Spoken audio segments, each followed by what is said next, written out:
সম্মানিত ভিউয়ার্স, আসসালামু আলাইকুম। সবাইকে শীতের সকালের শুভেচ্ছা। শুভ সকাল।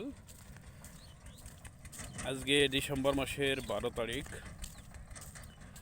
তো আমাদের উত্তর অঞ্চলে আজকে যে শীতের প্রকোপ সেটা মাত্রাধিক।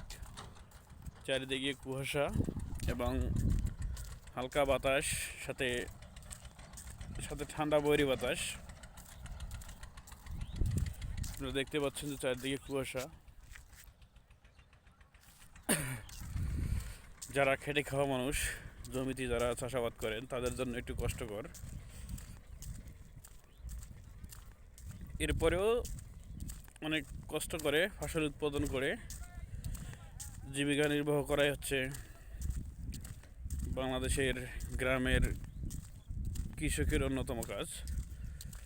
তাই কৃষককে সবথেকে বড় পরিশ্রমী এবং বড় যোদ্ধা হিসেবে আখ্যায়িত করা হয়েছে।